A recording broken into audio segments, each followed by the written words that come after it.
13వ తారీఖున రాష్ట్ర వ్యాప్తంగా ఆయా జిల్లాల హెడ్ క్వార్టర్స్లో అన్నదాతకు అండగా వైఎస్ఆర్సీపీ అనే నినాదంతో వైఎస్ఆర్ కాంగ్రెస్ పార్టీ ప్రోగ్రాం ఇవ్వడం జరిగింది. ఈ ప్రోగ్రాం యొక్క ప్రధానమైన ఉద్దేశం ఏమిటంటే వరి రైతులను ఆదుకోవాలని ప్రభుత్వానికి విజ్ఞప్తి చేసేటటువంటి మొదటి కార్యక్రమం.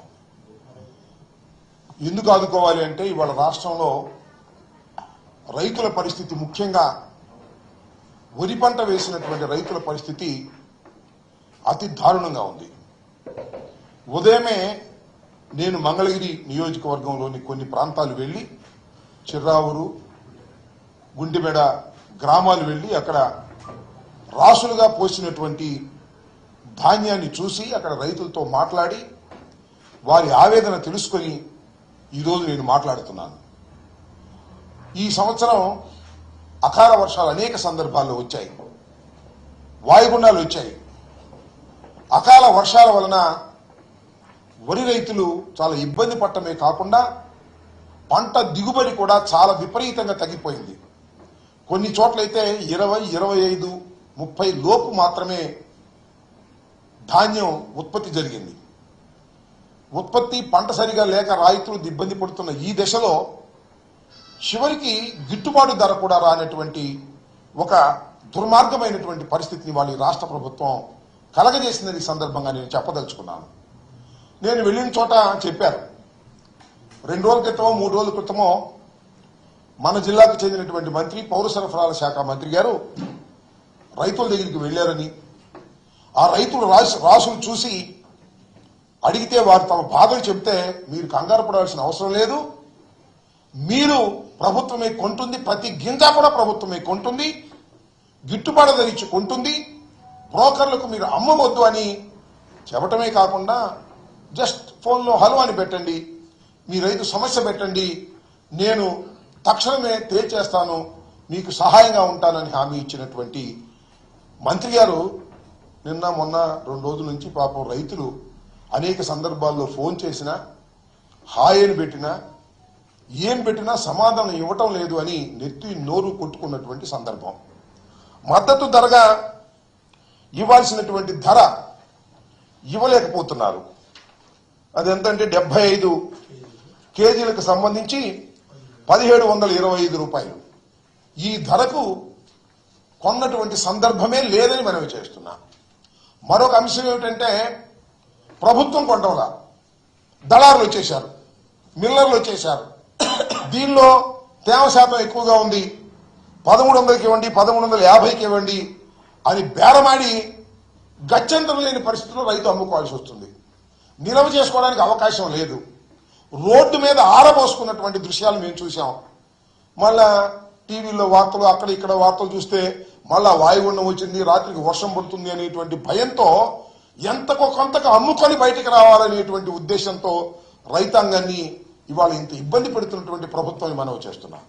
రైతులు అంటే ఇక్కడ నేనేదో గొప్పగా చెప్పుకోవటం కాదు, కానీ వైఎస్ఆర్ కాంగ్రెస్ పార్టీ అధికారంలో ఉన్నప్పుడు ఎప్పుడు కూడా మినిమం సపోర్ట్ ప్రైస్కి మించే కొన్న సందర్భాలు ఉన్నాయి తప్ప తక్కువలో కొన్న సందర్భాలు లేవు. ఇక్కడ మించి కొనడం సంగతి దేవుడే, అసలు మినిమం సపోర్ట్ ప్రైజ్కు కొన్నటువంటి సందర్భాలే లేవు. ఉత్పత్తి అయినటువంటి ధాన్యంలో కనీసం 10% కూడా కొనకపోవటం వలన రైతులు చాలా ఇక్కట్లకు గురి అవుతున్నారు. దీన్ని దృష్టిలో పెట్టుకొని వారి దృష్టికి తీసుకువెళ్ళాలని, ప్రభుత్వం దృష్టికి తీసుకువెళ్ళడం ద్వారా ప్రభుత్వం మీద ఒత్తిడి చేయాలనేటువంటి ఉద్దేశంతో జగన్మోహన్ రెడ్డి గారి ఆదేశం మేరకు 13వ తారీఖున రాష్ట్ర వ్యాపితంగా కలెక్టరేట్ల దగ్గరికి వెళ్లి వారికి విజ్ఞాపన పత్రాలు సమర్పించాలని మేము అనుకున్నాం. తొలి దశగా ముందు అయ్యా మీరు కొనండి, మద్దతు ధర ఇవ్వండి, రైతుల్ని కాపాడండి. రైతులు నష్టాల్లోకి వెళ్తే ఏం జరుగుతుందో మనకు తెలుసు, ఆత్మహత్యలు చేసుకునే పరిస్థితి వస్తుంది. ఆ పరిస్థితికి రైతులు నెట్టవద్దు అనేటువంటి ఉద్దేశంతో తొలి ప్రయత్నంగా మేము అన్ని జిల్లాల్లోనూ వెళ్లి కలెక్టర్ని కలిసి వారికి ఇవ్వడం జరుగుతుంది. తర్వాత దాని యొక్క ప్రభావం ఎలా ఉంటుందో మేము తెలుసుకుంటామని కూడా ఈ సందర్భంగా మనవి చేస్తున్నాం. ఒక మాటలో చెప్పాలంటే చంద్రబాబు నాయుడు గారి ప్రభుత్వం రైతు వ్యతిరేక ప్రభుత్వం అని ఈ సందర్భంగా నేను చెప్పదలుచుకున్నాను.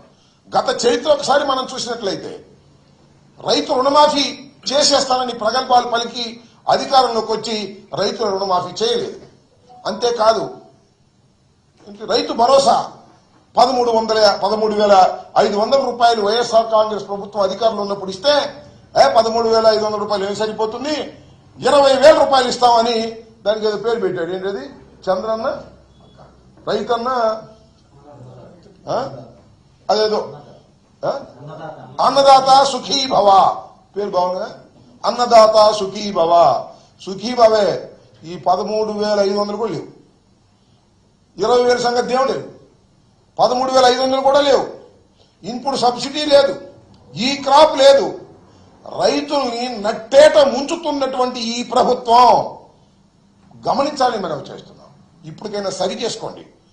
ధాన్యాన్ని కాస్తో కోస్తో తడిచి ఉంటే దాన్ని వెరిఫై చేసి గిట్టుబాటు ధర ఇచ్చి కొనండి. కొన్నప్పుడు రైతు సంతోషంగా ఉంటాడు. ప్రభుత్వాలు ఏమి రైతుల బియ్యాలు కొంటే కొంపలు అంటుకుపోయే పరిస్థితి ఏమి లేదు. రైతుల ధాన్యాన్ని కొంటే నష్టపోయే పరిస్థితి ఏమి లేదు. ప్రభుత్వం ఇలాంటి సమయంలో ఆదుకోకపోతే అది రైతు వ్యతిరేక ప్రభుత్వం అని మరొకసారి ముద్ర వేసుకోవడానికి అవకాశం ఉంటుంది. కాబట్టి ఇప్పటికైనా ప్రభుత్వం కళ్ళు తెరచి ఎగబడి కొనమంటున్నా. ఎగబడి అంటే వెళ్ళి అయ్యా దగ్గర బియ్యం ఒడ్లున్నాయా ఇవ్వు చూపించు, మేము కొంటాం, లారీలోకి ఎత్తేస్తాం అనే పద్ధతుల్లో ఉండాలి తప్ప రైతు లబో దిబోమని రైతే ఎగబడుతున్నాడు. మాయి కొనండి అంటే రేపు కొంటాం, ఎల్లుండి కొంటాం, ఒకటో కొంటాం అంటున్నాడు. ఇంతలో మిల్లర్ వస్తు చేస్తున్నాడు. వాడేమో 1100కి ఇస్తా, 1150కి ఇస్తా, వర్షం పడుతుంది అంటున్నాడు. ఎందుకు వచ్చిన వాళ్ళు అమ్మేసుకుని డబ్బులు తీసుకుని వెళ్ళిపోవాలనుకునేటువంటి ఒక దీనమైన పరిస్థితికి